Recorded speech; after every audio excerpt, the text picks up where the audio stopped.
स्तोत्रधरं नमामि मनोहरं मोहहरं च कृष्णं मालाधरं धर्मपुरन्धरं च पार्थस्य सारथ्यकरं च देवं कर्तव्यदीक्षां च समत्वशिक्षां ज्ञानस्य भिक्षां शरणागतिं च ददाति गीता करुणार्द्रभूता कृष्णेन गीता जगतो हिताय संजीवनी साधक जीवनीयं प्राप्तिं हरेर्वै सरलं ब्रवीति करोति दूरं पथि विघ्नबाधां ददाति शीघ्रं परमात्मसिद्धिं कृष्णानुग्रहदायिका सकरुणा गीता समाराधिता कर्म ज्ञान विराज भक्ति रसिका मर्मार्थ संदर्शिका सोत्कंठं किल साधकैरनुदिनं पेपीयमाना सदा कल्याणं परदेवैव दिशति संजीवनी वर्धताम् संजीवनी वर्धताम्।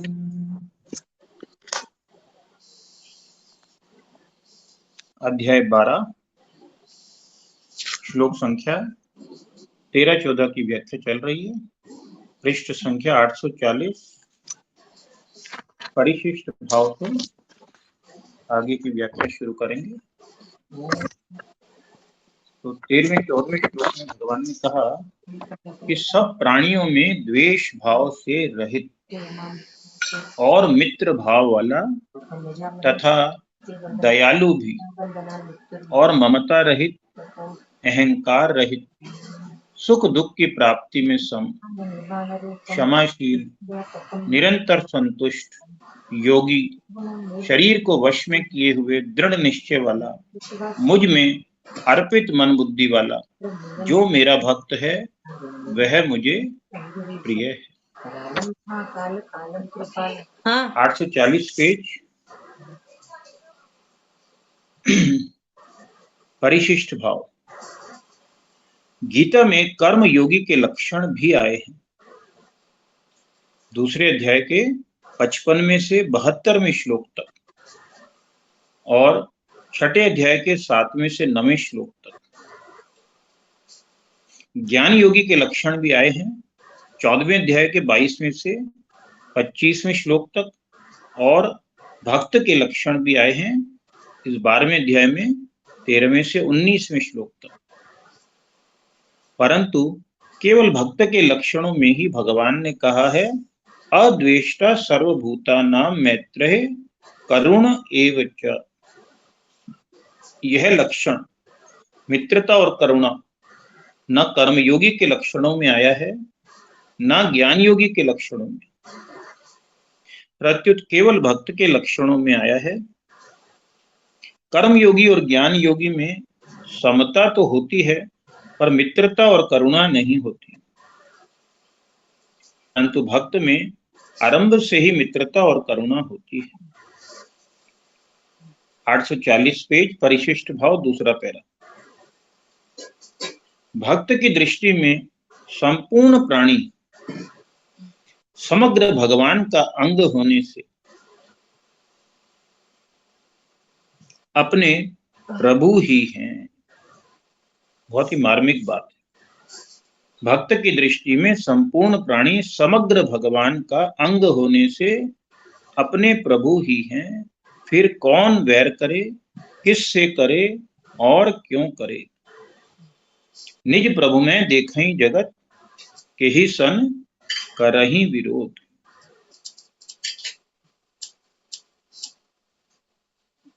उदाहरण के लिए किसी को राम प्रिय हैं, किसी को कृष्ण प्रिय हैं, किसी को शंकर प्रिय है, तो इष्ट अलग अलग होने पर भी वे सब भक्त परस्पर एक हो सकते हैं, पर सब ज्ञान योगी परस्पर एक नहीं हो सकते।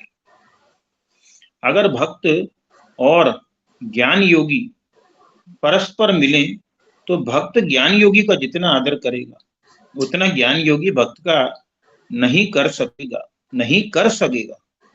इसलिए भक्तों का लक्षण बताया है, सभई मान प्रद आप अमानी। श्री रामचरितमानस के आरंभ में गोस्वामी तुलसीदास जी महाराज सज्जनों के साथ साथ दुष्टों की भी वंदना करते हैं और सच्चे भाव से करते हैं। बहुरी बंदी खल गन सती भाई, ऐसा भक्त ही कर सकता है, ज्ञान योगी नहीं।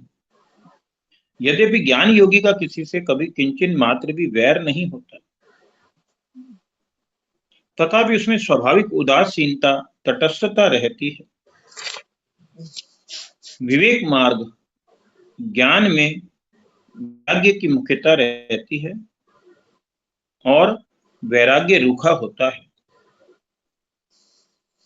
इसलिए ज्ञान योगी में भीतर से कठोरता न होने पर भी वैराग्य उदासीनता के कारण बाहर से कठोरता प्रतीत होती है। 840 पेज नीचे में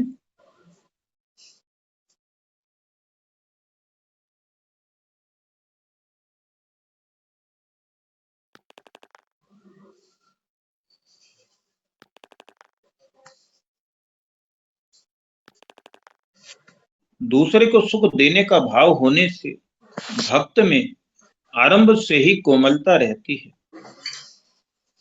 भक्त के मन में वैरी से भी द्वेष नहीं होता। ज्ञान योगी पिता की तरह होता है और भक्त माँ की तरह, इसलिए भक्त में करुणा ज्यादा होती है।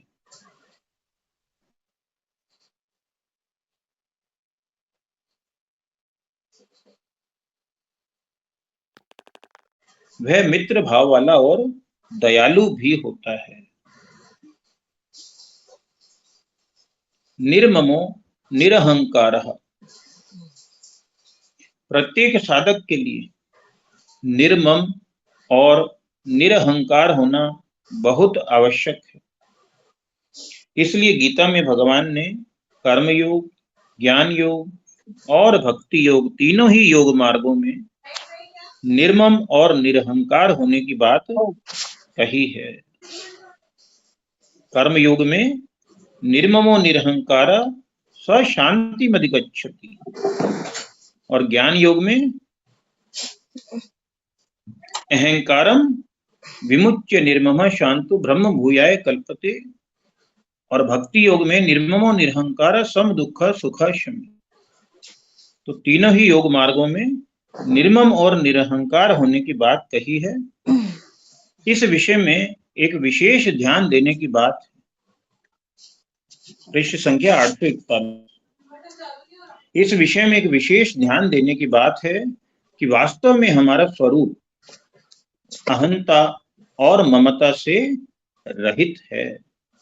अहंता मैंपन और ममता मेरापन दोनों अपने स्वरूप में मानी हुई हैं, वास्तविक नहीं हैं।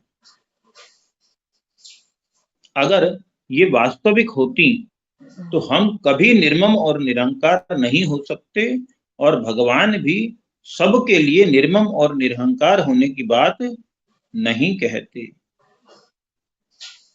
परंतु हम निर्मम और निरहंकार हो सकते हैं, तभी भगवान ऐसा कहते हैं। कर्म योग में पहले कामना का त्याग होता है, फिर कर्म योगी स्वतः निर्मम निरहंकार हो जाता है। दूसरे अध्याय का 71वां श्लोक। दूसरे अध्याय का 71वां श्लोक बोलिए। विहाय कामान्य सर्वान् पुमांश्चरति निष्प्रियः निर्ममो निरहंकारः स शान्तिमधिगच्छति। क्योंकि जो पुरुष संपूर्ण कामनाओं को त्याग कर ममता रहित, अहंकार रहित और स्पृहा रहित हुआ विचरता है, वही शांति को प्राप्त होता है, अर्थात वह शांति को प्राप्त है। जी। और ज्ञान योग में पहले अहंकार का त्याग होता है, फिर ज्ञान योगी स्वतः निर्मम हो जाता है। अब 18वें का 53वां भी बोलो। अहंकारं बलं दर्पं कामं क्रोधं परिग्रहं विमुच्य निर्ममः शान्तो ब्रह्म भूयाय कल्पते। अहंकार, बल, घमंड, काम, क्रोध और परिग्रह का त्याग करके निरंतर ध्यान योग के परायण रहने वाला ममता रहित और शांति युक्त पुरुष सच्चिदानंद घन ब्रह्म में अभिन्न भाव से स्थित होने का पात्र होता है। जी। तो भक्ति योग में भक्त अपने आप को भगवान के अर्पित कर देता है। तो कितनी मार्मिक बात है फिर से कि भक्ति योग में भक्त अपने आप को भगवान के अर्पित कर देता है, तो भगवत कृपा से वह स्वतः निर्मम और निरहंकार हो जाता है। 841 पेज, तीसरा पैरा। मयि अर्पित मनोबुद्धि यो मद भक्तः स मे प्रियः। यहाँ मयि अर्पित मनोबुद्धि पद उस मनुष्य का वाचक है जिसने स्वयं को अर्थात अपने आप को भगवान के अर्पित कर दिया है। स्वयं अर्पित होने से मन बुद्धि भी स्वतः भगवान के अर्पित हो जाते हैं।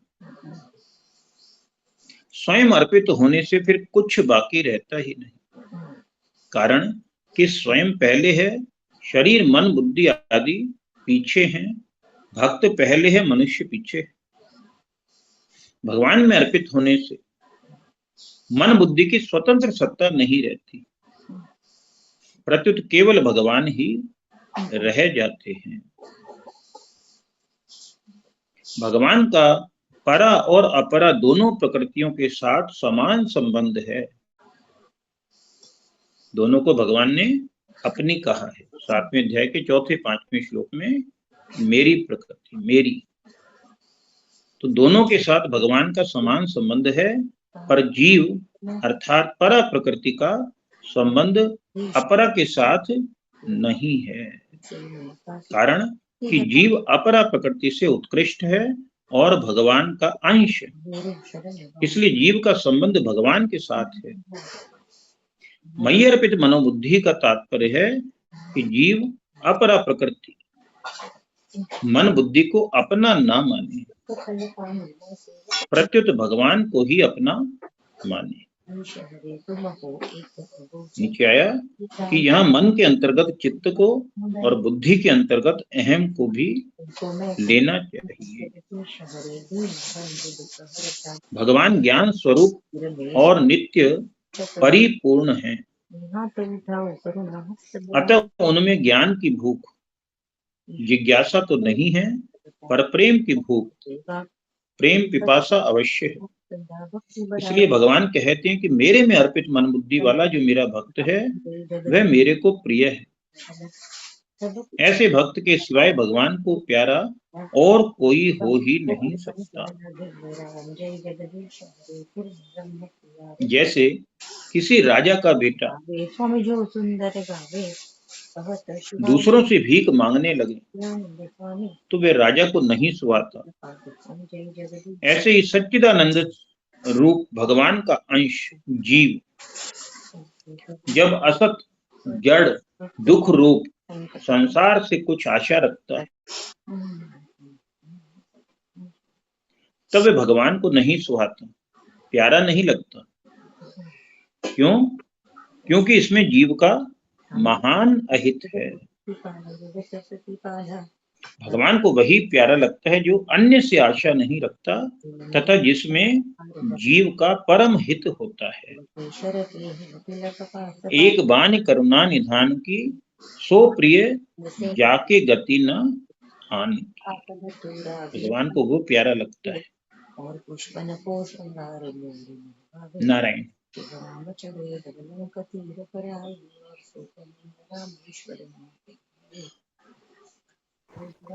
जी संबंध अगला पढ़े क्या? हाँ जी, अब जब तक डॉक्टर साहब भी जुड़ जाएंगे। हाँ नमस्कार। हाँ, मेरे को एक जिज्ञासा है। इसमें लिखा है कि कर्म योगी और ज्ञान योगी में समता तो होती है पर मित्रता और करुणा नहीं होती। तो ये क्या एक दूसरे के प्रति बात कह रहे हैं क्या, या संसार के प्रति कह रहे हैं? मतलब ज्ञान योगी में मित्रता खोना कर्मयोगी के लिए नहीं होती है, या कर्मयोगी की ज्ञान योगी के लिए नहीं होती है? ऐसा भाव नहीं लगता इसमें। भाव तो क्या है कि प्राणी मात्र के प्रति की बात है, खाली आपस में नहीं है, ये प्राणी मात्र के।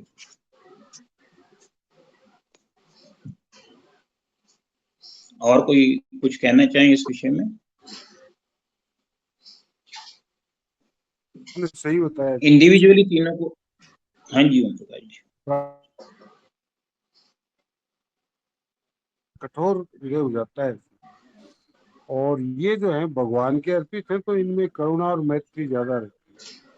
कर्म मार्ग में समता है, तो वो केवल संसार की सेवा करते हैं, लेकिन जो हृदय है वो भक्त का जो है वो बिल्कुल सॉफ्ट होता है, और वो सबके प्रति मैत्री, सबको भगवान ही समझते हैं ना, भगवान के अलावा कुछ है ही नहीं, भगवान ही बने हुए हैं, तो उनमें ये मैत्री और करुणा ज्यादा होता है। और ज्ञान योगी के लिए कर रहा हूँ मैं, ज्ञान योगी और कर्म योगी के लिए बात कर रहा हूँ, या एक दूसरे को मतलब जरा नीचा समझे, ऐसा तो नहीं है ना? एक दूसरे से मतलब नहीं, प्राणी मात्र के लिए, जैसे जिंदल साहब ने बताया ना अभी, उसके लिए है, सबके लिए है, एक दूसरे से मतलब नहीं है। एक दूसरे जो भक्त जो है ना, ये बात जरूर आई इसमें कि भक्त जो है वो उनको ज्ञान मार्ग का भी आदर करता है, कर्म मार्गी का योगी का भी आदर करता है, जबकि जो ज्ञान मार्ग है ना वो उतना आदर नहीं देते भक्त को।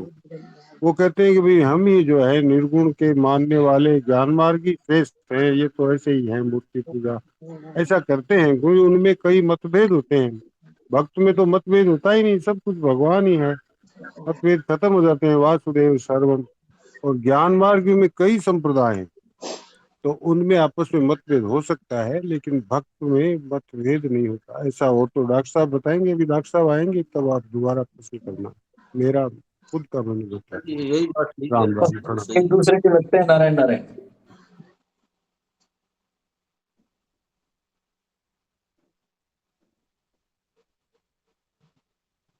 जी 15वां श्लोक शुरू करो जी। पृष्ठ संख्या 841, श्लोक संख्या 15। संबंध में महाराज जी ने लिखा कि सिद्ध भक्त के लक्षणों का दूसरा प्रकरण, जिसमें 6 लक्षणों का वर्णन है, आगे के श्लोक में आया है। जी आ गए हमारे सामने। इस तरह से भक्त तो सबका आदर करता है, और ज्ञान योगी की दृष्टि में ये वास्तव में एक निर्गुण ब्रह्म है, और अपनी भी सत्ता नहीं है, लेकिन फिर भी उसमें कुछ अंशों में ऐसा महाराज जी भी कहते हैं और संतों के वचनों में भी आता है कि कुछ अंशों में अहम का सूक्ष्म अंश रह जाता है, तो वो एक प्रकार से भगवान के दर्शन नहीं करता, वो तो आत्म स्वरूप में प्रतिष्ठित हो गया, तो उसकी दृष्टि में सब कुछ मायामय है।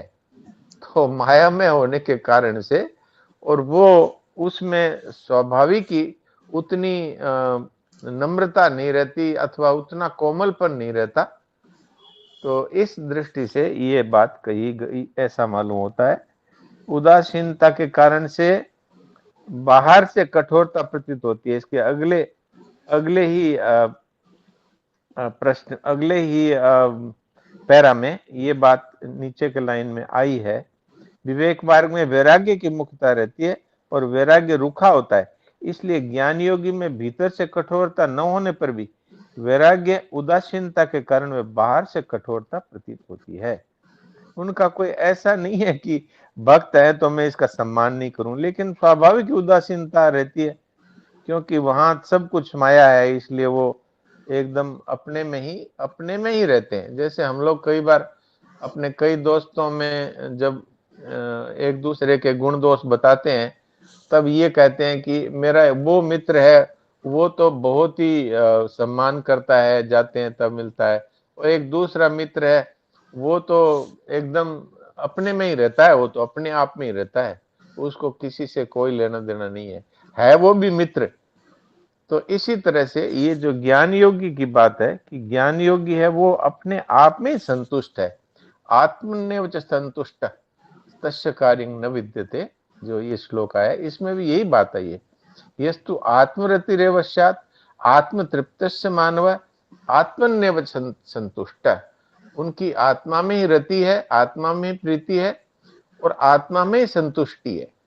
तो इसलिए वो एक प्रकार से स्वाभाविक ही उपरामता रहती है सबके प्रति, इसलिए ये बात है। लेकिन वहां पर कोई ये नहीं है कि वो भक्त का मन में उनके कोई अनादर है, ऐसा मेरा भाव समझ में आया है। इसमें अजय जी अथवा हरिओम जी अथवा मोहन भाई जी अथवा बद्री जी अथवा आचार्य जी और कुछ बोलना चाहें तो कृपया इसमें जोड़ दीजिए।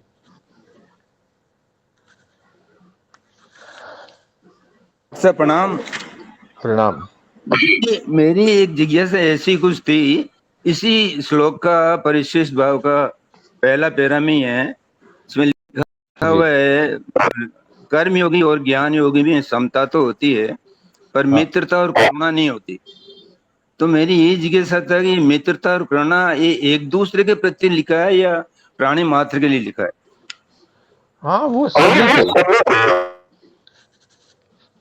मित्रता और करुणा का तात्पर्य ये है कि अटैचमेंट नहीं रहता, अटैचमेंट नहीं है तो इस तरह से वो एक तरह से उदासीनता जैसी है, क्योंकि दोनों ही अंत में ये दोनों ही ज्ञान में ही जाते हैं।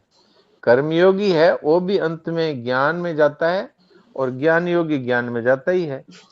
तो इसलिए इनमें वो एक दूसरे का आदर सम्मान नहीं करते हैं, ऐसा कुछ? आदर सम्मान तो जरूर करते हैं, लेकिन वो जैसे जितनी अटैचमेंट या मित्रता जितनी भक्त में होती है उतनी नहीं होती, क्योंकि उनमें स्वाभाविक ही उपरामता है ना, उपरामता है स्वाभाविक ही। भगवान ने जहाँ कर्मयोग और ज्ञान योग का वर्णन किया है 5वें अध्याय के शुरू में, वहां भी ये बात कही है, ये सांख्य प्राप्यते स्थानम तद योगेरप गम्यते, अर्थात जहाँ सांख्य योगी ज्ञान की परानिष्ठा में पहुंचता है वहां ये कर्मयोग भी वहीं पहुंचता है, अर्थात दोनों ही ज्ञान, दोनों ही बोधवान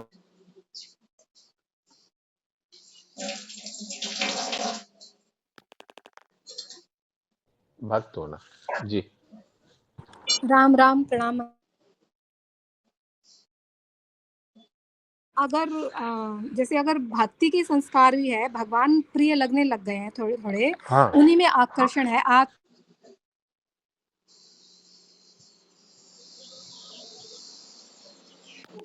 मिलना जुलना चाहता है, उसको भी पसंद नहीं है कहीं ज्यादा आना जाना बात करना, तो ये क्या माना जाएगा फिर महाराज? नहीं, ये संसार के प्रति जो भोगों में अथवा जो लोग संसार में रचे पचे हैं उनके ज्यादा मिलना जुलना नहीं होता है, वो तो भक्त के लिए एक स्वाभाविक बात है, क्योंकि वो सारे के सारे भोगों में फंसे हुए हैं, इसलिए उनके साथ बहुत ज्यादा उनका अटैचमेंट नहीं होता, ये तो अलग बात है। लेकिन वो समझता सबको भगवत स्वरूप है, तो भगवत स्वरूप समझने से हृदय में उनके सबके प्रति वो प्रेम की भावना रहती है। अच्छा, ठीक है। लेकिन स्वाभाविक ही भोगी लोगों के बीच में उनका आना जाना अथवा ज्यादा उनमें रुचि लेना नहीं होता, ये तो एक स्वाभाविक बात है। एक भगवान में लगा हुआ है और एक भोगों में लगा हुआ है, पर हृदय में मेरे ठाकुर जी हैं, कलयुग की लीला कर रहे हैं, इस तरह का भाव रहता है। जी जी प्रणाम। प्रणाम। वो स्वामी जी महाराज एक दुआ कहते थे ना जी, नारायण हरि लगन में ये पांचों ने सुहात। हाँ बिल्कुल, विषय भोग निद्रा हंसी जगत प्रीति बहु बात। बहु बात। हाँ, ये एक भक्त का एक स्वाभाविक ये स्वरूप है। तो इस दृष्टि से ऐसा लग सकता है कि देखो ये इन लोगों से ज्यादा मिलता जुलता नहीं है, इनसे दूर दूर रहता है, तो वो तो एक स्वाभाविक की बात है कि जो भक्त और भगवान, जो भोगों में लगे हुए हैं और भगवान में लगे हुए हैं, उन दोनों में इतना अंतर तो रह सकता है, लेकिन उसके हृदय में सबके प्रति भाव यही है कि ये है मेरे ठाकुर जी। बिल्कुल। द्वेष नहीं है किसी के प्रति, उदासीनता हो सकती है। राम राम।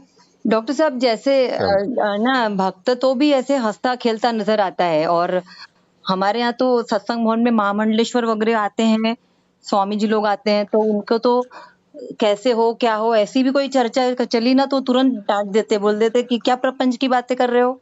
प्रपंच फिर समझा के बताते, प्रपंच सब झूठा है, क्या प्रपंच की बातें करते हो। ऐसे कोई जो भक्ति वाले संत पधारते हैं वो सबका हालचाल पूछते हैं खुद से, कैसे हो क्या हो, तुम्हारे बच्चे कैसे हैं। तो ये फर्क समझ में आता है डॉक्टर साहब? हाँ, ये फर्क तो भगवान ने यहाँ पे बताया ना, महाराज जी ने भी बताया कि विवेक मार्ग ज्ञान में वैराग्य की मुख्यता रहती है, इसलिए वैराग्य थोड़ा रूखा जैसा होता है। जी जी तो ज्ञान योगी में भीतर से तो कठोरता नहीं होती, लेकिन संसार से उपराम रहता है, तो लोगों को लगता है कि ये बड़ा रूखा सूखा है। ये बात। राम राम डॉक्टर साहब, ये ज्ञान योगी पिता की तरह बाहर से कठोर होता है और भक्त माता की तरह करुणामय होता है, अंदर बाहर दोनों से। आप है ठीक ना? बोल रहे हैं, ठीक बताते हैं। यही फर्क है। जी बिल्कुल। राम राम। राम राम।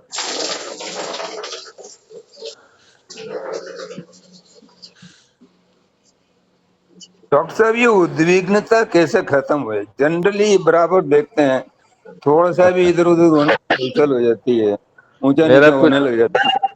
मेरा कुछ नहीं है, मुझे कुछ नहीं चाहिए, ये दो बातें जीवन में आ जाने से ये उद्विग्नता समाप्त हो जाती है। और भगवान को अपना मानने से तो हो ही जाती है, क्योंकि एक भगवान के सिवाय और फिर किसी से उनका आश्रय नहीं रहता, तो फिर सब भगवत स्वरूप हो जाता है, तो फिर उद्विग्नता कैसे होगी।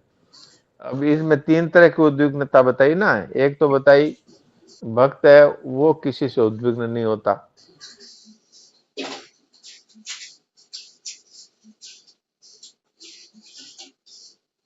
अर्थात भक्त के द्वारा दूसरों को कोई उद्विग्नता नहीं होती।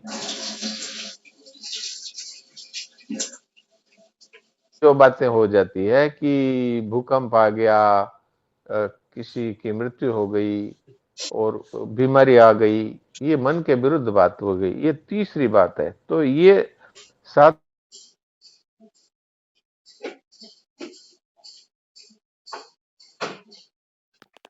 आ सकते हैं। जी ठीक है, एकदम।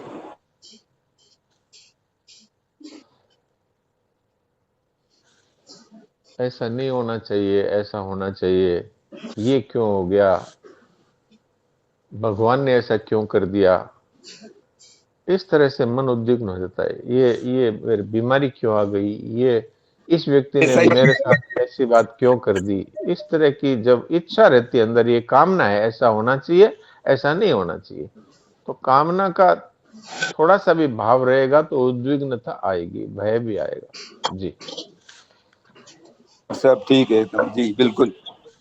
जी जी नारायण। डॉक्टर हाँ साहब, जी एक लाइन हाँ इसमें आई है शुरू में, जो हाँ परिशिष्ट भाव में 14-15 में अभी मोहन भाई जी ने पढ़ा था, जो पैराग्राफ, कि हाँ जी भक्त की दृष्टि में संपूर्ण प्राणी समग्र भगवान का अंग होने से अपने प्रभु ही हैं। हाँ जी हाँ तो ये अपने लिए बड़ी विशेष चीज है, तो थोड़ा सा आप इसके ऊपर बताओ। हाँ, ये मेरे भी उस टाइम ये बात चमकी जब मैं पढ़ रहा था। जैसे हमारे शरीर में हाथ भी है, पांव भी है, दांत भी है, जीभ भी है, आंखें भी है और मलमूत्र के स्थान भी हैं। तो अब अगर देखा जाए तो पांव है, वो किसी के अगर आप टच कर दो तो आपको कहना पड़ता है कि वो क्षमा करें, लेकिन हाथ किसी के टच होता है तो उस तरह का भाव नहीं होता। और दांत है, ये कई बार जीभ को काट लेते हैं, तो ये नहीं होता कि दांत को तोड़े, क्योंकि हम ये मानते हैं कि ये सब कुछ तो हमारे ही हैं।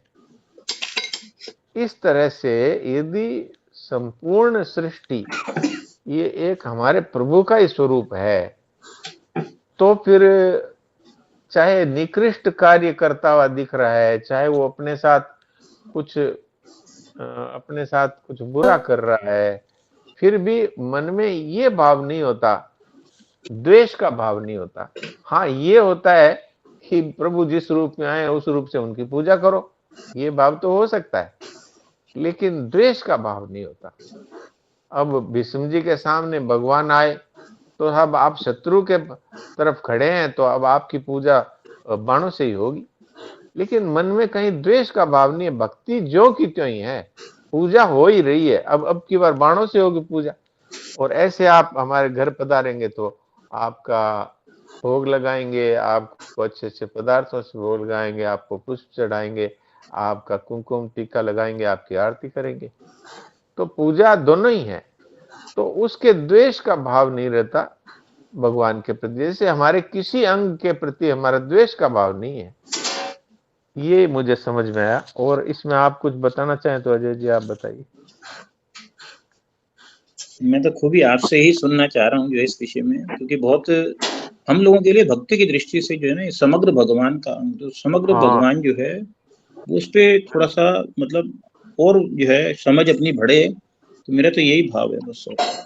हाँ, नहीं तो आप कुछ इसमें बात बताइए, और मेरे समझ में आई वो मैंने बताई, आपकी सेवा में रख दी।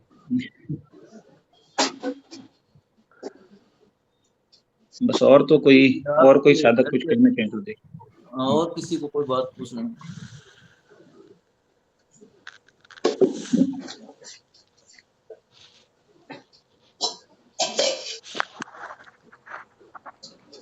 भगवान हम लोगों से कितना प्रेम करते हैं इसकी कोई सीमा नहीं है।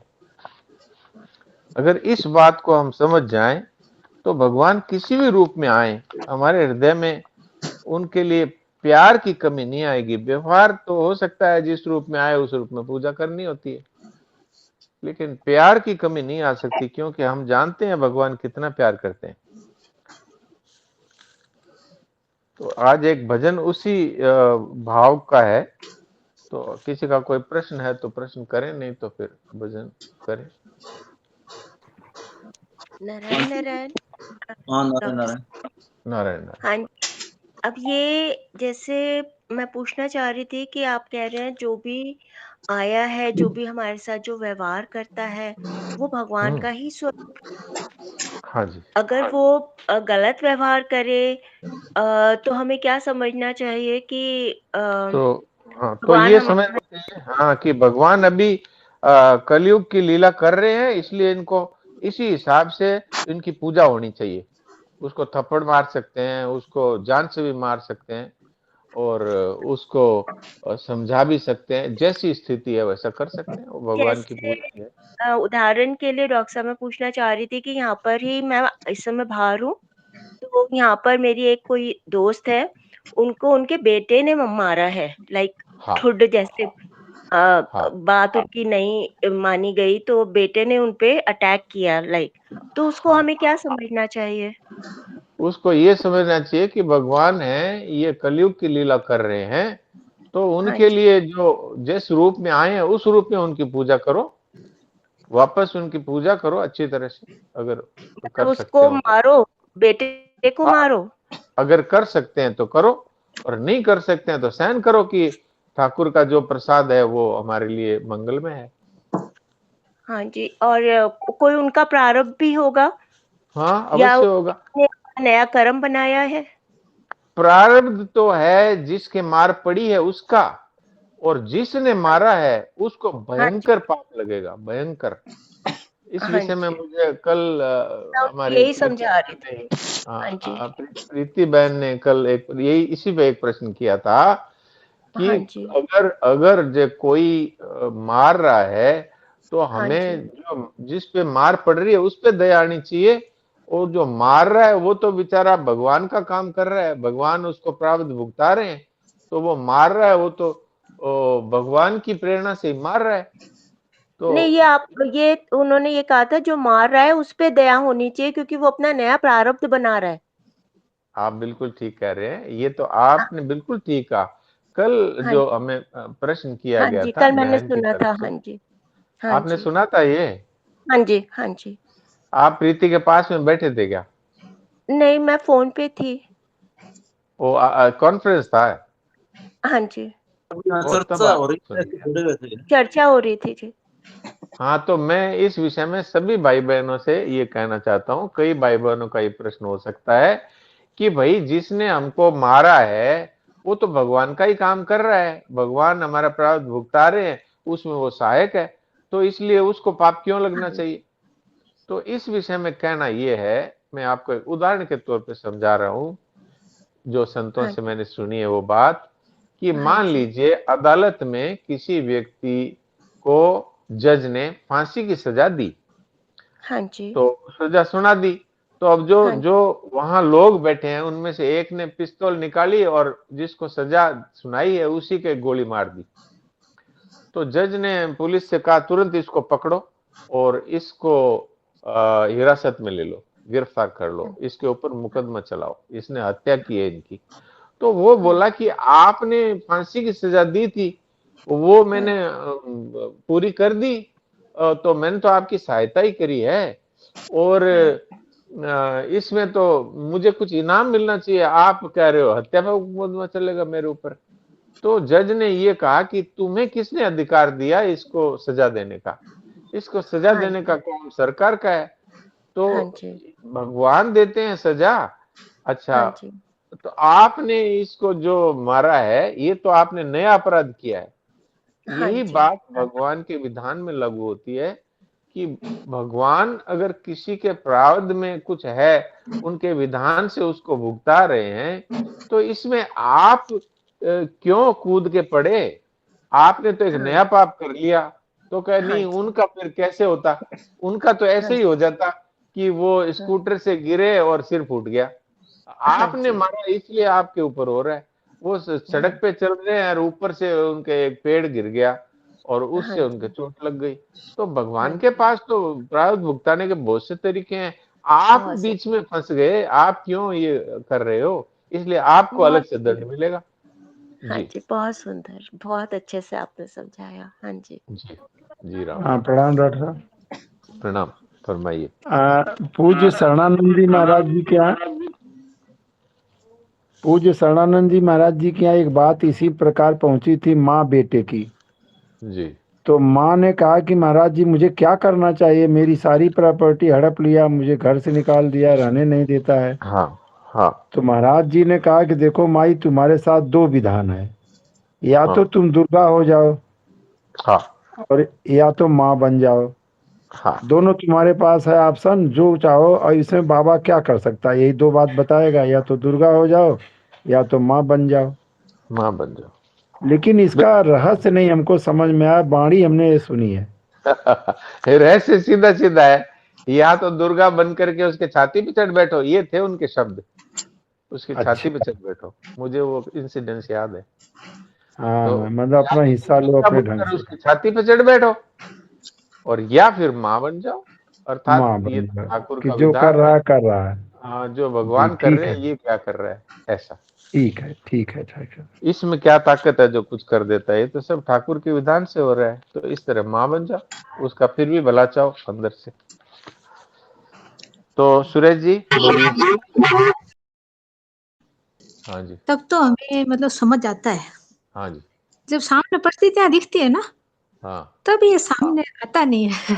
तो मुझे तो लगता है डॉक्टर साहब, मैं एक प्रार्थना कर रही हूँ कि आप ऐसा कुछ उदाहरणों से छोटी सी किताब लिख दीजिए ना, ताकि हमारे ये बार बार पढ़े समझ आ जाए। डॉक्टर ये साहब, बात आपके कई आपका लोग कह चुके हैं कि डॉक्टर साहब की कोई एक बात लिख के तैयार कर दी जाए कि वो हमेशा याद रहे। डॉक्टर तो साहब, ये मदनलाल अगर आप करनानी लोगों बोले की वो। गुण ग्राहकता है, मेरे में ऐसी कोई योग्यता नहीं है। मैं तो संतों की बातों का जो कुछ सुना है उसमें जो कुछ याद रह गया वो आपकी सेवा में रख देता हूँ, और मैं बोलता हूँ ऐसा ही मैं हूँ, ये आवश्यक नहीं है। तो इसलिए डॉक्टर साहब, मदनलाल करनानी बोलो। हाँ डॉक्टर जी हाँ साहब, जी। डॉक्टर आप साहब, भी एक बताते किताब हैं तो ना। लिखो भाई, छोटी सी कोई राम राम। मेन पॉइंट लिखो, बहुत बढ़िया रेजिम लोगे लिए। अरे तो कोई दूसरा आदमी की जिम्मेदारी ले ले। डॉक्टर साहब को तो एक हाँ प्रसंग बात उपजती है, ऐसे बैठेंगे तो हाँ शायद हो सकता है उपजे या नहीं उपजे, लेकिन प्रसंग जैसे आता है हाँ तो उपज जाती है। तो एक आदमी कोई दूसरा इसका अपना भक्त लोग साधक जिम्मेदारी ले कि डॉक्टर साहब की बात को नोट करे। राम राम।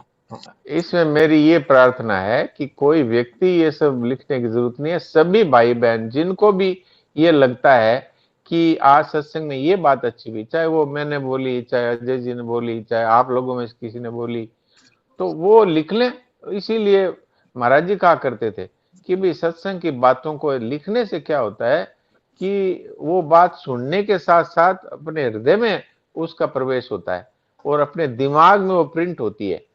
तो इसलिए ये लिखना बहुत अच्छी है। तो मैं लिखूं ये तो अलग बात है, और मेरा न तो मेरे पास इतना समय है और न मेरी इसमें रुचि है। लेकिन आप लोग अपने सत्संग में किसी की भी अच्छी बात लगे उस पॉइंट को लिख लो, तो क्या है, जो लिखेगा उसके पास तो वो खजाना रहेगा ही, और बाकी लोगों में जो खाली सुनते हैं और इधर से सुन के उधर से निकाल देते हैं, तो उनको उतना ही लाभ होता है। जो कक्षा में जो विद्यार्थी 90, 95 और 100% लाते हैं ना, वो ऐसा करते हैं कि जब वो पढ़ा रहे होते हैं तो अपना पूरा ध्यान उनके ऊपर रखते हैं और फिर लिखते रहते हैं साथ साथ में मेन पॉइंट को, और घर जाकर के दोबारा उसको देखते हैं और बार बार उसका रिवीजन करते हैं। और साधन में जो साधक हैं वो केवल रिवीजन नहीं करते हैं, वो अपने हृदय में धारण करते हैं कि मेरे जीवन में ये बात आई कि नहीं आई है, तो ये मेरे जीवन में आनी चाहिए। तब उनके 100% मार्क्स भगवान के दरबार में है, तो फिर वो भगवान के भक्त कहलाते हैं।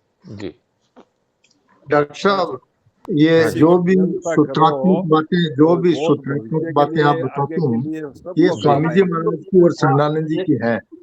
हाँ जी, हाँ जी। तो ये बातों का सूत्र रूप में स्वामी जी महाराज की छोटी छोटी पुस्तकें हैं, जिसमें हाँ, उनमें 200-250 ऐसे सूत्र हैं, 2-2, 3-3 लाइन के। हाँ, तो आप तो जो स्वामी जी की और शरणानंद जी की बातें बताते हैं वो सूत्रात्मक बातें स्वामी जी की पुस्तकों में गीता प्रेस से भी है, गीता प्रकाशन से भी है। तो भाई बहन लिस्ट देख लें और उसमें मंगा सकते हैं। वो बिल्कुल ठीक है। और मैं साफ साफ भी कहता हूँ, मेरी बातों में बहुत सी गलतियां हो सकती है, लेकिन जो संतों की बातें लिखी हुई है, जो गीता प्रेस से, गीता प्रकाश से प्रकाशित है, उनमें तो कोई चांस ही नहीं है गलती होने का।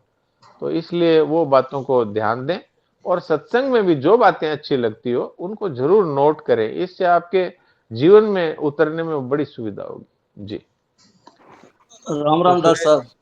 हाँ जी। एक वो जो बात आई थी अभी, जो मारपीट पे बात चल रही थी, भाई वो मारे तो क्या, तो स्वामी जी महाराज ने वो एक बात बताई थी ना, जो उसकी जो गुजरात का जो संत था उसकी स्थिति, स्वामी जी महाराज ने कहा ईसा मसीह से ऊपर का उसका भाव या स्थिति थी, उसको वो मारने लगे, तो उन्होंने कहा ना बद्दू आप जानो वो क्या बद्दू आप जानो। वो क्या हुआ कि खेतों में ये होता है कि खेतों में कई बार क्या है, मतीरा चोरी हो जाता है। जब मतीरे पक जाते हैं, तरबूज डॉक्टर साहब, वो मतीरे वाली बात नहीं है उसमें, ये ठीक है वो चोर कुछ चोरी करके भाग रहे थे तो उसके पीछे पुलिस पड़ गई थी। वो फिर वो संत कोई अपने तपस्या और भजन कर रहा था, उसने सोचा ये जगह ठीक है, वो उनके यहाँ सामान रख दिया, फिर वो तो चले गए चोर तो, और वो आए पुलिस तो उसको मारने लगे, तो फिर वो भी वही बात है। वो हाँ, तो एक ही बात वो इंसिडेंस बदला है, बाकी बात वही है। अब वो बेचारा संत जा रहे थे खेत के बीच में से, तो उनको पेशाब की आदत हुई, तो उन्होंने एक किसी छोटा सा फोग या इस तरह का पेड़ था, उसके पास बैठ के पेशाब करने लगे। तो वो चोरी होती थी रोजाना मतीरों की, तो वो जो खेत का मालिक है उसने सोचा कि यही है चोर, तो आके उनके एक लाठी मार दी, पीठ पे मार दी मान लो। तो लाठी मार दी तो बाबा जी है जो कुछ नहीं बोले, वो अपना खड़े होके और वहां अपना हाथ धोने लगे कमंडलू से। तो उसने देखा रे तो कोई साधु है, हमने इसको मार दिया। तो कहा महाराज बहुत गलती हो गई, मैं तो चोर समझ के आपको मारा। तो उन्होंने कहा कि अरे आपने तो चोर समझ के ही मारा है, आपने तो मेरे को मारा ही नहीं, चोर को मारा है। और फिर उन्होंने भी ये बात कही कि बधु तू जाने छे, ये सारी बात आप जानते हैं मेरे क्यों मार पड़ी। और फिर आगे की बात ये भी है, उनको उसने फिर ले जाके अस्पताल में भर्ती किया, मल्लम पट्टी कराई, तो वहां पर एक आदमी दूध लेके आया, तो वो बाबा जी बोले, तू बड़ा बहुरूपिया है, अभी तो मारी थी, अब दूध लेके आया। तो उसने कहा, महाराज मैंने नहीं मारी थी, मैं तो दूध ही लेके आया हूँ। तो बात क्या है, भगवान जिसकी दृष्टि में है, उनके बधु तू जाने से सब कुछ तू ही है। एक नंबर भाव तो यही है, चाहे बेटा मारे चाहे कोई दूसरा मारे, एक नंबर बात यही है कि हे प्रभु, ये तो क्यों मार पड़ रही है तो आप ही जानते हैं, मैं तो नहीं जानता या नहीं जानती। ये भाव ही एक नंबर है। पर शरणानंद जी महाराज तो थोड़े ऐसे थे ना, एकदम जो भी कुछ कहना है वो साफ साफ ही कहना है। तो उन्होंने कह दिया, माता जी या तो आप दुर्गा बनकर उसकी छाती पर चढ़ जाइए और या फिर माँ बन करके रहिए। तो दोनों ही बातें, दोनों ही भगवान की पूजा ही है। शरणानंद जी वाली बात थोड़ी कड़ी है डॉक्टर साहब, थोड़ी। वो तो देखिए, वो उनकी बातें है ना, वो सीधा 303 वाली गोली है, वो सीधा छेद ही करती है। वो नम्रता से नहीं बोलते थे, साफ साफ ही उसको माँ ही बनना चाहिए, दुर्गा थोड़ा कठिन पड़ता है। हाँ तो माँ बनो, वो सबसे है। वो तो उमा संत की यही नारायण बड़ाई, मंद कर सो करे भलाई। सुनाइए भजन। तो आप भजन सुनिए। हाँ, नारायण नारायण। एक थोड़ी सूचना, 1 मिनट दे देते हैं।